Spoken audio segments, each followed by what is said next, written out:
జై సద్గురు శ్రీమద్ పరశురామ నరసింహదాస కృత శ్రీ శివరామ దీక్షిత చూర్ణిక 3వ చూర్ణిక యందు మనం తపమును గూర్చి ముచ్చటించుకుంటూ కొనసాగిస్తూ ఉన్నాం. సూక్తి ఏముంటుంది అంటే, కాయేంద్రియ సిద్ధిరశుద్ధిక్షయా తపసః అంటుంది. అంటే కృచ్ఛ చాంద్రాయణాది తపములు నిరంతరము వనర్చుతూ ఉండినట్లయితే చిత్తమున రజస్తమ ప్రాచుర్యముచే ఆవరించి ఉన్న అశుద్ధి రూప మలము ఏదైతే ఉన్నదో అది తొలగిపోతుంది. దానిచే శరీర సంబంధమైనటువంటి అణిమాధ్యస్థ సిద్ధులు, ఇంద్రియ సంబంధమైనటువంటి దూర శ్రవణ దర్శనాది సిద్ధులు లభిస్తాయి సాధకునికి. ఇక మనం స్వాధ్యాయ లక్షణం, ఇది 4వది. ఈ స్వాధ్యాయం అనేది వాచకమని, ఉపాంశు అని, మానసికము అని 3 రకాలు. వాచికము అంటే ఇతరులకు వినబడేటట్లుగా తెలియచేయటం, దీనిని వాచికము అంటారు. వేరే వారికి వినబడకుండా పఠించటం ఉపాంశు అంటారు. తరువాత ప్రత్యక్షాన్ని అంటే ప్రతి అక్షరాన్ని కూడా విరసించి మనస్సునందే జపించటం మానసికం. దీనికి సూక్తి స్వాధ్యాయాదిష్టదేవత సంప్రయోగ అని. అంటే ఇష్టమైన మంత్రాన్ని జపించటం వల్ల తను దేని కొరకైతే జపిస్తూ ఉన్నదో ఆ జపంకి ఎవరిని గుర్చైతే జపిస్తున్నామో ఆ దేవత ప్రత్యక్షమవుతుంది. అంటే మోక్ష ప్రతిపాదికమగు వేదాంత శాస్త్రమును, వేదమంత్రములను, ప్రణవాదులను పఠించుట స్వాధ్యాయము అంటారు. కావున అలాంటి స్వాధ్యాయము కడు ఆవశ్యకత. దాన్ని నిరంతరం అనుష్ఠింపబడినట్లయితే కోరిన దేవతలు, తాను కోరిన ఋషులు, తను ఏదైతే తలుచుకుంటున్నారో ఆ సిద్ధులు తనకు వారు సాక్షాత్కరిస్తారు. ఇంకా ఆ సాక్షాత్కరించినటువంటి వారు స్వాధ్యాయం చేసేటువంటి స్వాధ్యాయ శీలుని యొక్క కోరిక చొప్పున ఆ పనులు నెరవేర్చుతారు. ఇక దీనిలో 5వది ఈశ్వర ప్రణిధానం. అంటే సర్వ గురువైనటువంటి పరమేశ్వరుని యందే సర్వ కర్మాలను కూడా సమర్పించటం. ఈ ఈశ్వర ప్రణిధానము చేయగలుగు ప్రయోజనమును గూర్చి శ్రీ వేదవ్యాసులే ఇలా చెప్పారు. ఏమంటారంటే, శయ్యాసనస్థోపి పదివ్రజన్ వా స్వస్థ పరీక్షణ వితర్కజాల సంసార బీజక్షయమీ క్షమాణ సాన్నిధ్య ముక్తో మృత భోగభాగి అంటారు. అంటే ఏ యోగి పడుకుని అయినా, కూర్చుని అయినా, నడుస్తూ ఉన్నప్పుడైనా, ఏకాంతంగా ఉన్నప్పుడైనా హింసాది వితర్కమును నశింపజేసి ఈశ్వర ప్రణిధానము వనర్చుతూ ఉంటాడో అతడు దినదినమునకు సంసార బీజములకు రాగాదులు అడగంటిపోతూ ఉండటం గమనించగలం. అమృతతుల్యమైనటువంటి జీవన్ముక్తి అనుభవిస్తారు. వారు నిత్య ముక్తులుగా ఉంటారు. దీనికే సూక్తి తద ప్రత్యక్షేత నాదిగమోప్యంతరాయ భావాచ్చ. అంటే ఈశ్వర ప్రణిధానమందు పూనుకునే వానికి ఈ ఆరోగ్య విషములైనటువంటి వ్యాధులు కానీ అలాంటి విజ్ఞాలు దరిచేరవు. ఇంకా దానివల్ల ఈ ఈశ్వర ప్రణిధానం వల్ల స్వస్వరూప దర్శనం కలుగుతుంది. కాబట్టి ఈశ్వర ప్రణిధానం అంటే ఆ ఉపాసనముచే సమాధి స్థితి లభించటం మాత్రమే కాకుండా విజ్ఞ నివృత్తిపూర్వకముగా సాక్షాత్కారము సైతము మానుషంగికంగా కలుగుతుంది. అంటే ఈశ్వర ప్రణిధానముచే పురుష విశేషుడగు ఈశ్వరుడు శుద్ధుడు, ప్రసన్నుడు, కేవలుడు, జాతీయోద్భోగములు అయినటువంటి సుసర్గత్రయరహితుడు అని భాషించు విధమున ప్రత్యేగాత్మ, జీవాత్మ, బుద్ధి సాక్షియగు పురుషుడని తెలుసుకుంటాడు. ఇక జ్ఞానేంద్రియాలు, కర్మేంద్రియాలు, అంతరింద్రియములు పూజాపాత్రములుగా, దశవిధ ప్రాణములు పనివాండ్రుగా, గంగా, యమున, సరస్వత్యాది ఈ సరస్వత్యాది నామములు కలిగినటువంటి ఇడ, పింగళ, సుషుమ్న మొదలగు నాడులు అభిషేకాది జలములుగా ఉంటాయి. ఆధారాది షట్కమలములు పుష్పాలుగా ఉంటాయి. లోన ఉన్న జఠరాగ్ని ధూపముగా ఉంటుంది. చిత్కళలు దీపములుగా ఉంటాయి. బ్రహ్మానందమే నైవేద్యముగా, సూర్యచంద్రమండల జ్యోతులు ఆరతులుగా ఉంటాయి. శరీరమనడి దేవాలయమందరి సహస్రార కమలమనడి సింహాసనమున శాంతియను పరమేశ్వరుడుగు పరబ్రహ్మమును పూజించుటయే ఈశ్వర ప్రణిధానమని బ్రహ్మవాదులైనటువంటి పెద్దలు తెలియచేస్తారు. దీనిలో మొదటిది సంప్రజ్ఞాత సమాధి. సమాధి సిద్ధిరీశ్వర ప్రణిధానాత్ అంటే సర్వకర్మలు కూడా భగవంతుడికి సమర్పించిన లేక భక్తి విశేషమును ప్రణిధానమును దృఢముగా అలవరుచుకున్నట్లయితే యోగికి సంప్రజ్ఞాత సమాధి సిద్ధిస్తుంది. ఆ సంప్రజ్ఞాత సమాధిచే ఆ యోగి దేశాంతరమున, దేహాంతర కాలాంతరమున ఉన్న అన్ని ఇష్ట వస్తువులు నున్నవి ఉన్నట్లుగా ఎరగబడగలడు.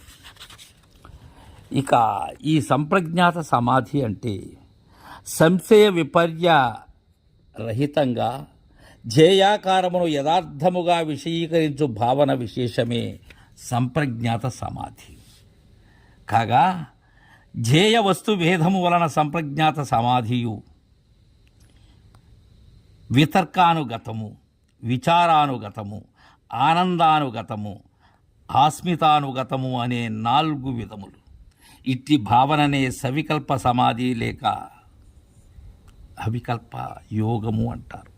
సవికల్ప యోగము అంటారు. విషయాంతరములకు జననీక చిత్తము ఏదో ఒక ధ్యేయ పదార్థము తోడ మాటిమాటికి చేర్చుటయే భావము అనబడుతుంది. ఈ భావానికి విషయముకు వస్తువు భావ్యము అనబడుతుంది. ఈ భావ్య వస్తువు 3 విధాలు. 1 గాహ్యము, 2 గ్రహణము, 3 గ్రహీత. గ్రాహ్యము ఒక్కటే స్థూల సూక్ష్మ భేదములచే ఇరు తెరంగులు ఎరుగుతుంది. ఎలా అంటే ధనుర్విద్య అభ్యసించేటువంటి వాడు తొలుత స్థూల లక్ష్యమును కొట్టుట అలవరుచుకొని అనంతరము సూక్ష్మ లక్ష్యాన్ని భేదించేందుకు ఉద్యుక్తుడయ్యేటట్లుగా యోగాభ్యాసి కూడా ముందుగా స్థూల భౌతిక చతుర్భుజాధ్యాకారమునందు భావనను నిలిపి అటు పిమ్మట సూక్ష్మ పంచ తన్మాత్రముల యందు పాదు కొలుపుకుంటాడు. ఆ స్థూల సూక్ష్మ భావనలు గ్రాహ్య భావన అనిపించుకుంటాయి. ఎట్టి స్థూల భావనయే వితర్గానుగత సంప్రజ్ఞాత సమాధి, సూక్ష్మ విషయకత భావనయే విచారానుగత సంప్రజ్ఞాత సమాధి. ఇట్టి రజస్తమో లేశయుతమై సత్వప్రధానమై అహంకార కార్యమైన ఇంద్రియ దశకము విషయమున కలిగేటువంటి భావనే గ్రహణ సమాధి, ఆనందానుగత సంప్రజ్ఞాత సమాధి అనబడతాయి. సత్వము సుఖ ప్రకాశ రూపముగాన సత్వప్రధానముకు ఈ సమాధి ఆనందానుగతము అనబడుతుంది. ఈ ఆనందానుగత సమాధిలో నిమగ్నులై ప్రకృతి పురుష తత్వములు తెలివియే లేకుండు వారు విగత దేహాంకారులుగాన వారిని విదేహులు అంటారు. కొన్ని గ్రంథాల్లో దీనికి 10 నియమాలు చెప్పారు. దీనికి శ్లోకం ఏంటంటే తపస్సంతోషమాస్తిక్యం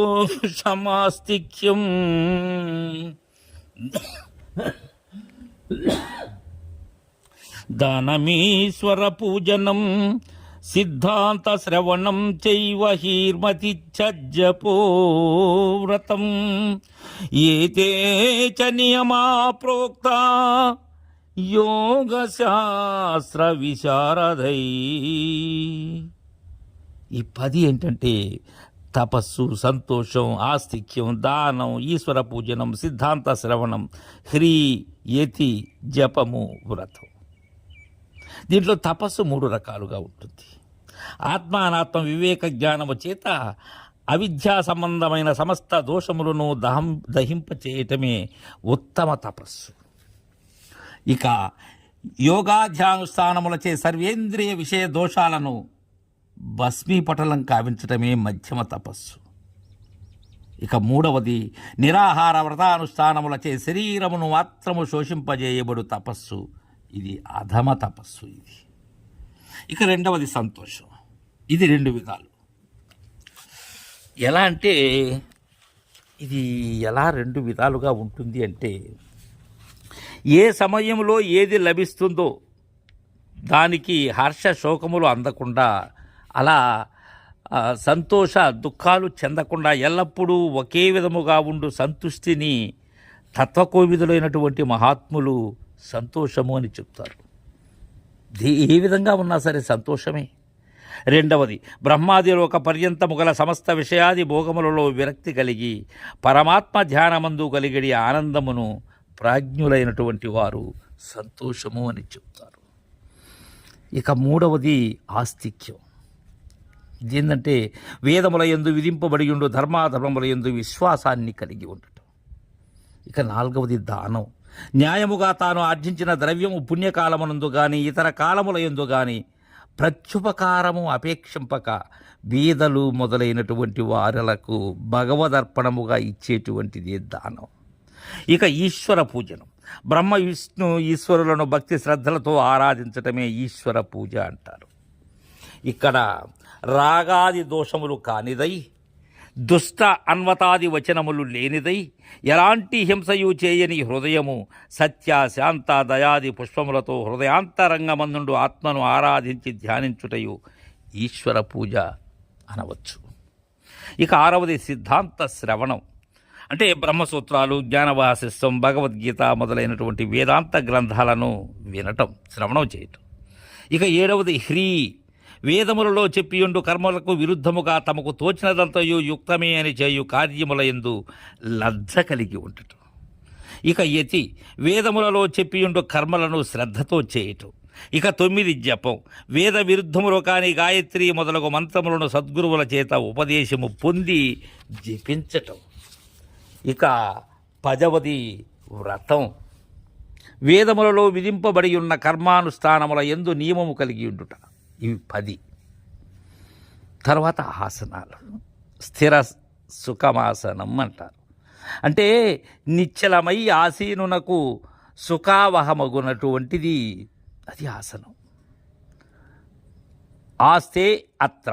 దీనిపై యోగి కూర్చుంటాడు. ఆస్తే అనేన.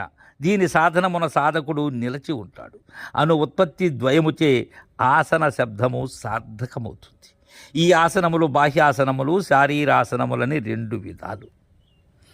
అందులో బాహ్యాసనములు అనేటివి, బాహ్యాసనములు వస్త్రము, మృగచర్మము, దర్భ, కంబళి మొదలైనటువంటివి బాహ్యాసనములకు ఉపయుక్తమైనటువంటివి.